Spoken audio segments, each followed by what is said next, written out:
guys, welcome back to our video. Today we're going to be doing the next 5 rolls, which are still all copper. So those are going to be fun to look through. Here are the rules for scoring if you haven't seen them before.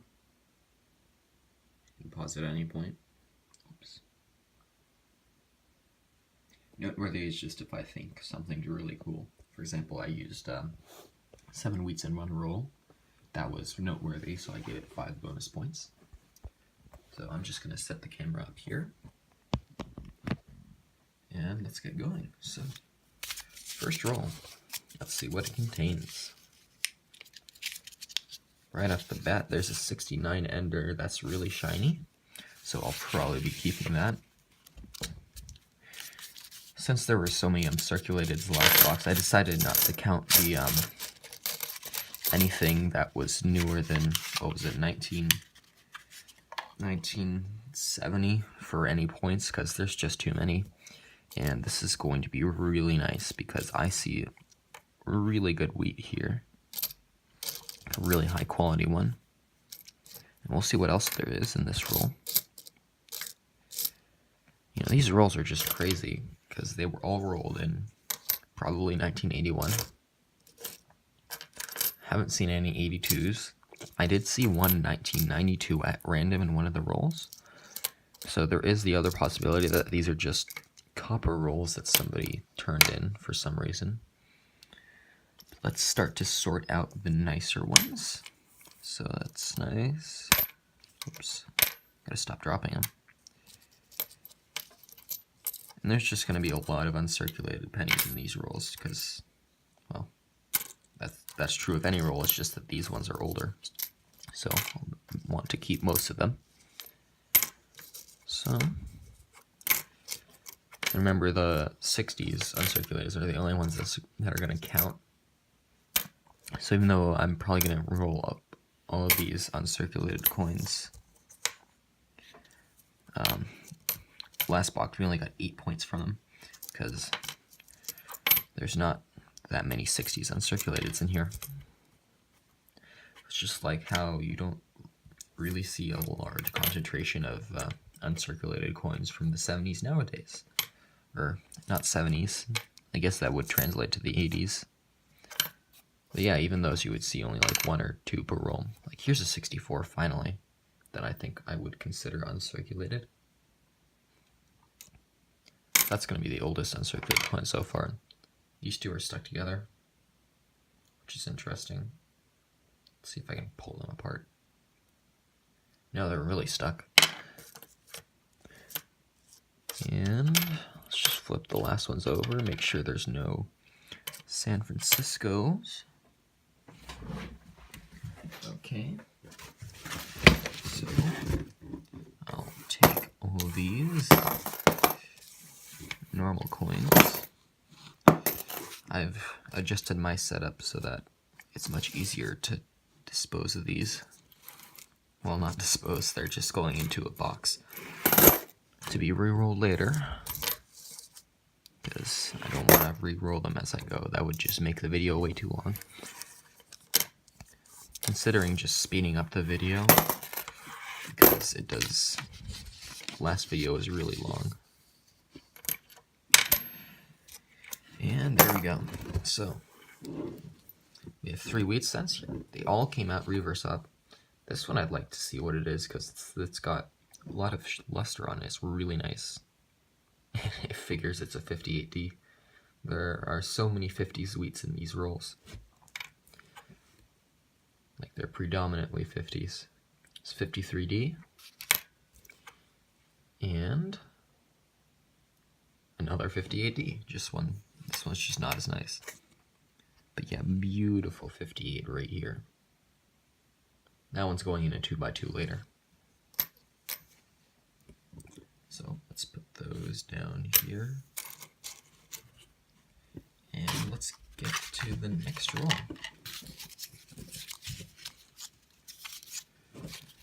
So, whoops. It's a little bit chaotic. Pour out. I've finally got a newer Canadian, 68. but still a 60s Canadian, which is pretty surprising how there's been no 70s or 80s or anything.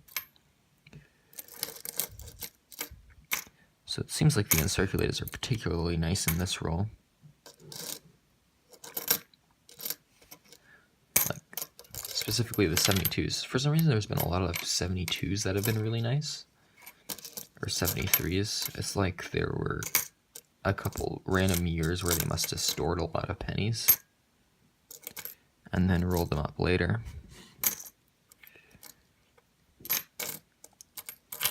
And this roll is just loaded with wheats.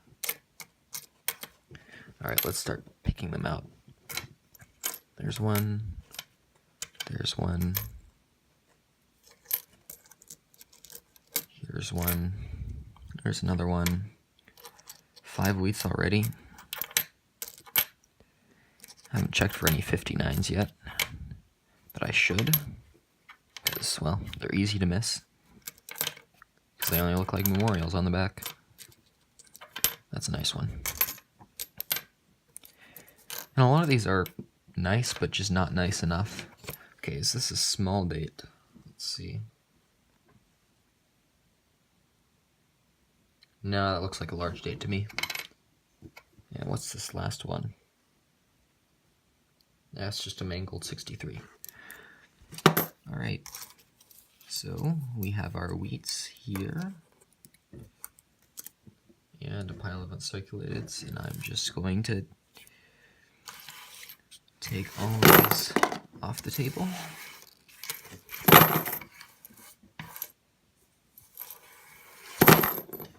And let's go through the wheats. Well, first let's do this 68.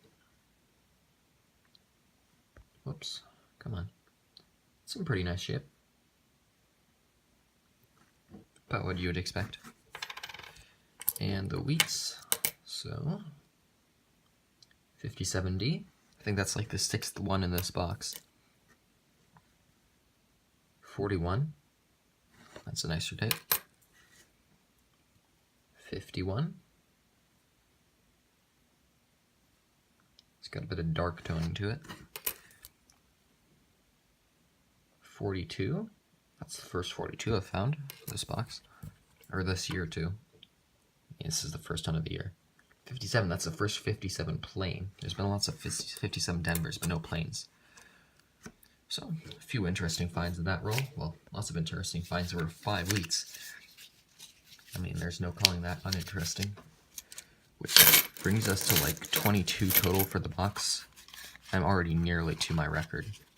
If I can get a full roll of wheats in this box, I'm going to be amazed. I probably won't now that I've said anything about it, but there's hope.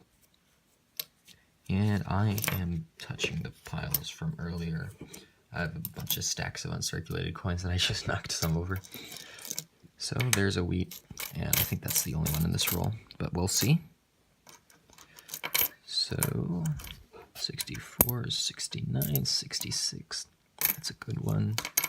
79, 72. Another 81. And these are no good. 72. Another 81. Lots of really nice 81s. I mean, they were brand new at the time, so what do you expect? Let's get rid of these.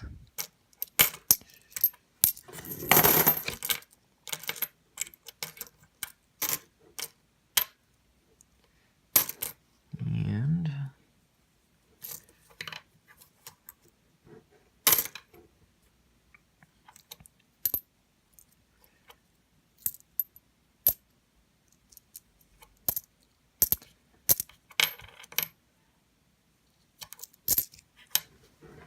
there's a San Francisco right here. 70S. Doesn't look like a small date, but I'll have to check that more closely later. 70S small dates are really hard to find. I think their 7 is like lower. Or maybe it's higher. I don't know. That one had the higher 7, so it's probably lower. That's the rare one. And almost there. Okay, only 2 things from that roll. which is this wheat, which I guess came out reverse up. It's a 57D. What a surprise. And the 70S, which I already showed a second ago, so I'll just put that back down. And let's move on to the fourth roll. With the 1970 on the end. Not in great shape. Again, a chaotic pour. See, kind of a worn one here. Oh, it's a 40 sweet. And there's a 44. And oh my, yeah. We finally made it. An older wheat, 1927. Beautiful. Has a bit of an interesting toning to it, and it's pretty worn. You know, it's interesting to think how all these wheats were just as worn back in the day. I suppose they're even more worn now, but still, it's not a huge difference between now and today. Judging by these wheats that I'm getting in these rolls. Like, you'd expect to see more shinier ones, but there really isn't. There's just so many uncirculated ones from a little bit later than when there's wheats. There's 59. And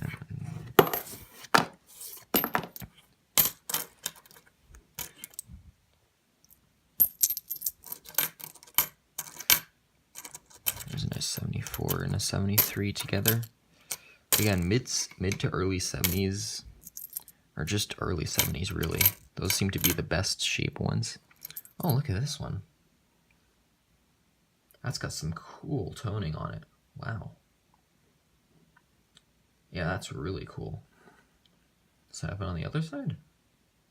Not as much. That's a really neat looking one. Wow. Okay, that's going separate to all the other uncirculateds because that one's really cool.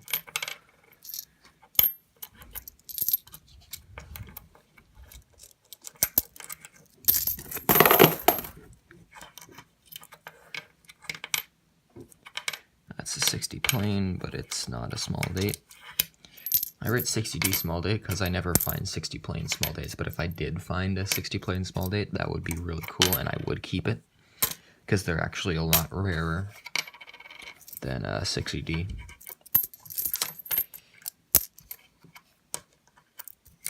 And almost got it cleared out, and we'll look again at the wheats.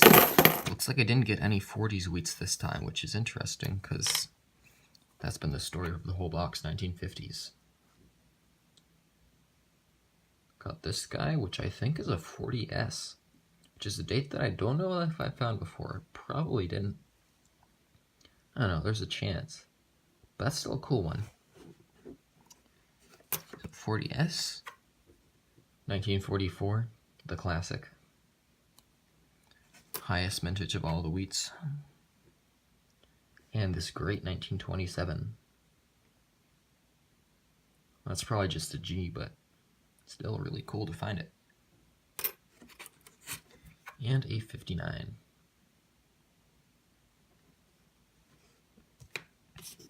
And one more roll to go. Hopefully I've made this slightly shorter than my last video, but I might not have. 61D, 45, because I tend to go through these coin by coin, just because there's so much cool stuff to be found. I'm faster with like less exciting rolls, but I don't want to miss anything here. I guess keep after piling up these uncirculateds, and I've got to check every one if it's a 59 or anything, or San Francisco. Here's another 73 with that interesting toning. That really cool red toning. I'm going to stack that with the other one. I wonder what happened to those. Probably just being in the roll for so long, really. Those are really nice. They've got that nice pink-red toning. And here's a 60D. Let's see. That's another large date. 74 and a 69. And that's a nice one. That's a nice one. I'm probably just gonna throw all the 80s ones back because they're just too many. This box is crazy. The quantity of stuff I got from it, and even the quality. I mean, they're not that high quality as far as the wheats go, but everything else is just crazy. So that roll gave us 4 more wheats, which is a 52 plain, 49 plain, 53 Denver, and a 45 plain, as well as a 1959 Denver. So this box was just ridiculous. Let's see how many wheats I got from those rolls. 4, 5. Oops. Let's get these centered. 2, 3, 4, 5, 6, 7, 8, 9, 10, 11, 12, 13, 14, 15, 16. 16 wheats. I had 15 wheats before. I've already beaten my record for most wheats in one box within 10 rolls. And I'm like halfway through the total rolls that I have are going to be like this. So I'm predicting like about 70 wheats in this box. Like, this is just crazy. This is the greatest box I ever had. I'm just in awe. So I'm going to work out all the score, and then I'm going to say who got the shout out. So see you in a minute. Alright guys, I finished calculating out all the scores, and for this set it was 37. So nobody has guessed the correct number for this set of rolls, so I will see you on the next set. So just put your guesses down in the comments below, and we'll see who gets it. Alright, thanks for watching guys. Bye.